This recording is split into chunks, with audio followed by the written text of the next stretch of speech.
By the time Blast has its TGE, I think I will have 0 of my 13 brain cells left. For those of you who don't know, Blast is the first native yield L2 from the same builders that created Blur, the NFT marketplace. The thing that makes Blast fairly revolutionary is the simple fact that you are earning native yield on your ETH and USDB that sits in your wallet from Lido-staked ETH and MakerDAO respectively. That and Blast arguably has the most attractive environment for builders looking to get exposure to a new user base through the Blast Gold incentive programs. Blast has been on mainnet since February 29th and was slated to have its token generation event, or TGE, later this month. However, Blast announced on May 15th that it would actually be delaying its TGE until June 26th. Additionally, it announced that the allocation of redacted going to users would increase and that we will see 2 more Blast Gold distributions from now until June 26th. Now, everyone has feelings about this, but let's take a closer look at what's actually happening in the ecosystem and what it means for those who are currently active on Blast and for those who might be on the fence about jumping in.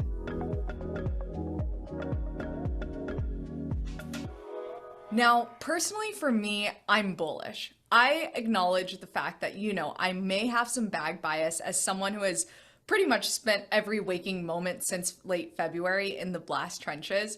But at the end of the day, I just fundamentally think that Blast will be a more efficient chain for most DeFi experiences, and that the native yield actually just opens up so many new revenue streams for builders and ultimately will usher in new metas.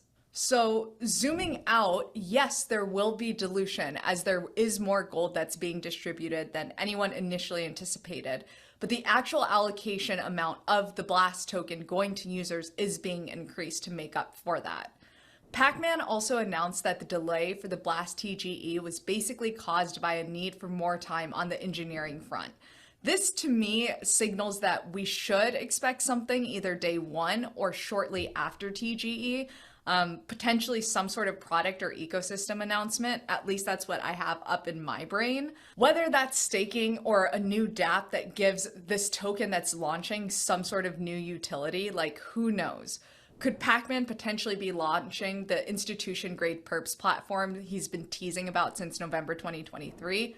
I don't know. It's all up for us to wildly speculate on. But for me, a few things became clear. 1, you're really only going to feel the effects of dilution if you stopped being engaged with the ecosystem. 2, gold is going to feel like it's much easier to get versus how it's been historically, because we know we have more gold coming in future rounds as well as the Blast jackpots. I've also chatted with a few of the builders on Blast, and the Blast team is meeting with various teams on mainnet to basically discuss and provide feedback on their incentive systems.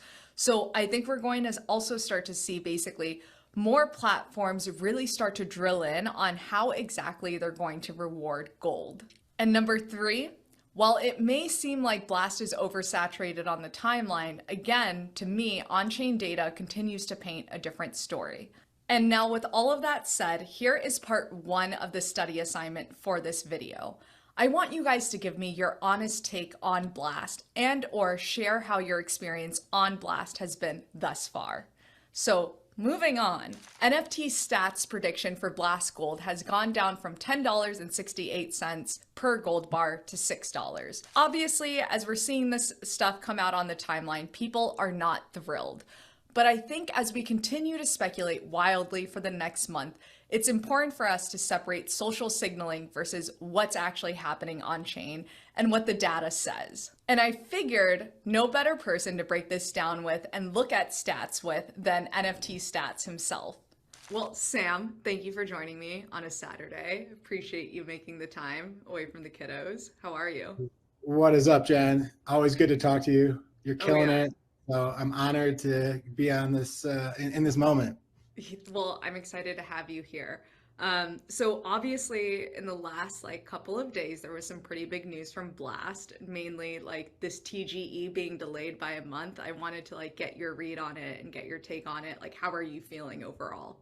I've been very vocal about my Blast Gold prices. Like that's kind of something I've sort of randomly stumbled into, like people looking at me for. So, when they did this, I was like, damn, everything I said is wrong. That was my biggest issue. I think my farming was a little bit more aggressive that in the beginning than it is now. And I think that early people tend to get diluted a little bit. And this is not new for stuff that Pac-Man has done. I think there's a little bit of this with Blur as well. One thing that was really surprising to me though, is I did talk to him about this and he said, look, like we know we have to put an end date. And so that we started saying like day one, they're like, this will be over in May. So I know that this was something they took seriously and they really wanted to get it done. So I was a little bit surprised because I am sure this was not what they wanted.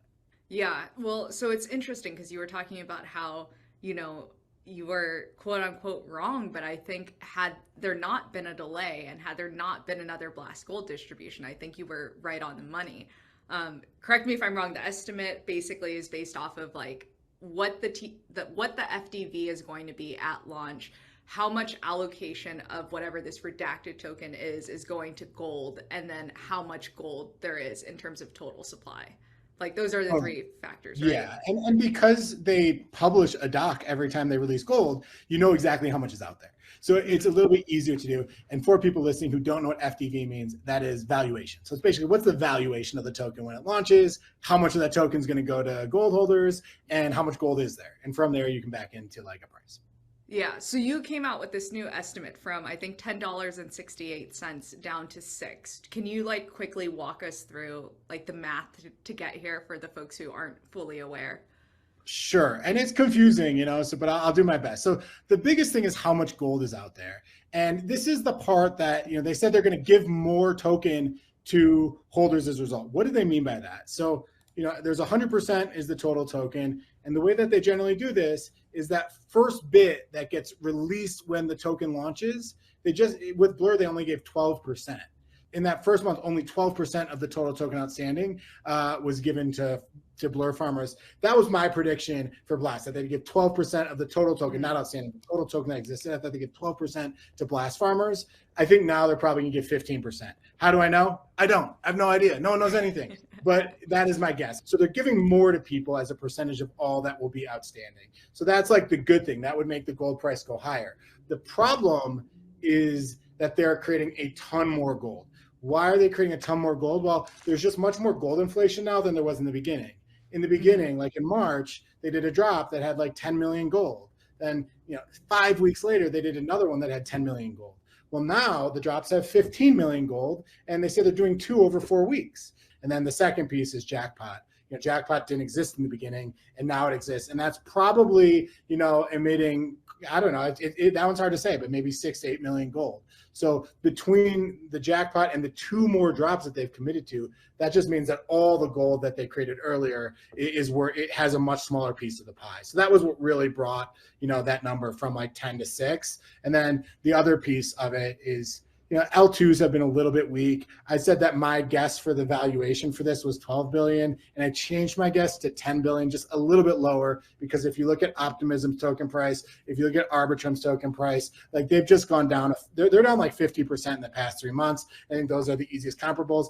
I'd say that this variable is the single hardest one to know, but I think that if I had to guess, and obviously, again, I'm putting this all in I have no idea what I'm talking about category, but if I had to guess, I would say that I think 10 is a little bit conservative. Well, and I think here in a little bit, we're going to look into some of like the Blast stats versus other L2 stats. But before we get there, you put out this pretty interesting tweet that I wanted to just quickly take a look at as it related to points, because I think I remember when Blast first came out, it was like 1 Blast Gold is 36,000 points, and now like 1 Blast Gold is 107,000 points, but then there's like point multipliers factored in, and this I was a little lost on. Could you break this down? I am entirely lost on this too. The biggest problem was that 36,000 number meant no one to anyone. So when people came out and I responded, people were like, oh, they just downgraded gold to points. I was like, you can't downgrade gold to points from something that made no sense in the first place. Not a single person, there isn't a single person in the world who knew what that 36,000 meant. And here's my basic take.